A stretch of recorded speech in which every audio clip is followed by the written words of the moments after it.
against Dalits, backward people. That is only, sir, they wanted to serve the upper class and upper caste. ज़्यादा पंडा और जुमला, झूठ बोलने वाला, झूठ फरोशी करने वाला, यही दो है। इससे पूरा देश परेशान है, पूरा देश हैरान है। देश के जनता जिस तरह चक्की में गेहूं पिसा जाता है, उस तरह दोनों ये जो जुमलाबाज और पंडा संडा है, इन लोगों के बात में आकर पूरा देश की जनता पिसा रही है।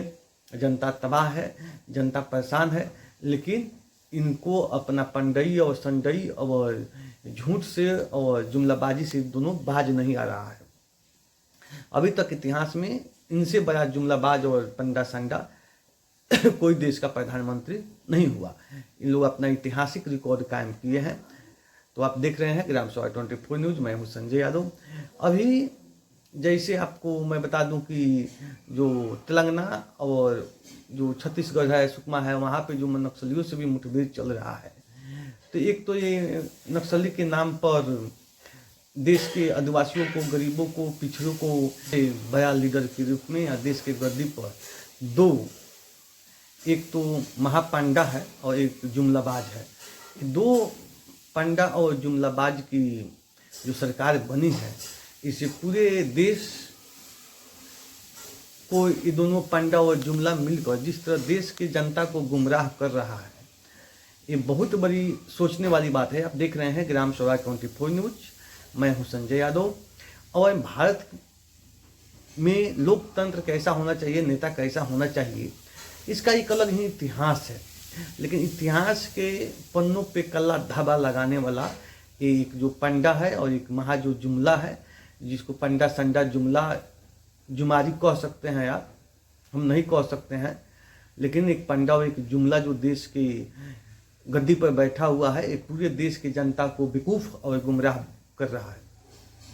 आप देश जब आज़ाद हुआ उससे और अभी तक जितने भी देश के प्रधानमंत्री हुए हैं या गृह मंत्री हुए हैं, उन सब में सबसे मार रहा है सभी और कह रहा है कि जी नक्सलवाद खत्म हो जाएगा तो छत्तीसगढ़ और तेलंगाना, मध्य प्रदेश, इन तमाम जिले और राज्यों में विकास हो जाएगा। विकास के लगता है कि इन लोग सोना के झोली रखे हैं कि विकास पूंजी की झोली से निकाल कर हम राज्यों पर फेंक देंगे।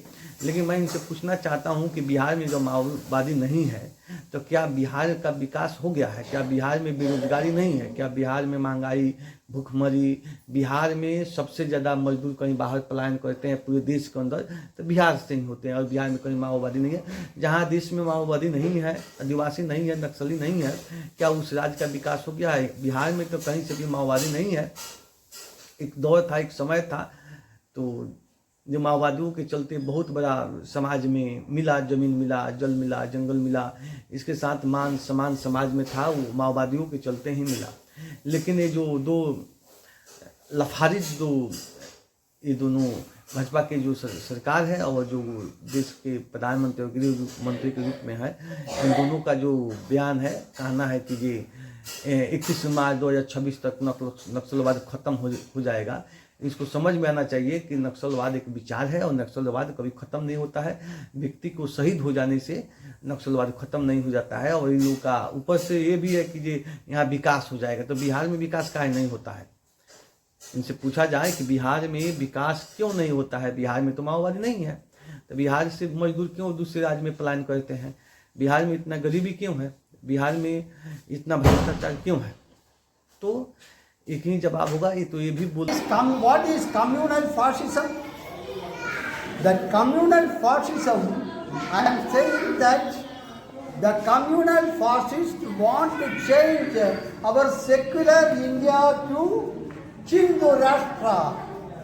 That means that Hindu Rashtra is a Brahminical thing. That means it is that Hindu Rashtra is totally against Muslims.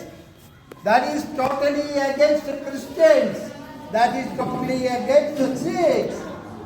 At the same time, that is हमारा सामने का चुनौती इस रूप में है, जनता का बीच में धर्म का नाम पे भेदभाव बनाना, मुस्लिम अलग, क्रिश्चियन अलग, सिख अलग, बौद्ध अलग, ऐसे अलग अलग धर्मों का बीच में बंटवारा कर देना, एक दूसरे का दुश्मन बना देना और हिंदू राष्ट्र का नाम पर जो ब्राह्मणवाद है, सवर्णवाद है, ब्राह्मण का मनमानी को लादना, दलितों को, ओबीसी को दबा रखना। 100 साल पहले जो गुलामी थे आज़ादी का नाम पर, ये गुलामी को वापस ला रहा है। हमारा जो धर्मनिरपेक्ष एकता है, चाहे कोई भी धर्म हो, कोई भी जात हो, हमारा समस्या एक ही है, एक ही रास्ते से हम सुलझाएगा। हमारा एकता का भावना था, अंग्रेजों का खिलाफ हम मिलजुल के लड़ाई किया, तो एकता का भावना हुआ। इस एकता का भावना को तहस करते हुए हमको बांट के, आपस में लड़ा के, सबको गुलाम, हिंदू सहित सबको गुलाम बनाने वाला एक प्रक्रिया, एक गलत राजनीति हमारा देश में मजबूत हो रहा है। यही हिंदुत्ववादी फांसीवाद होता है। So that RSS headquarters, that is in Maharashtra, Nagpur, they are deciding that our food, they are deciding that beef, they are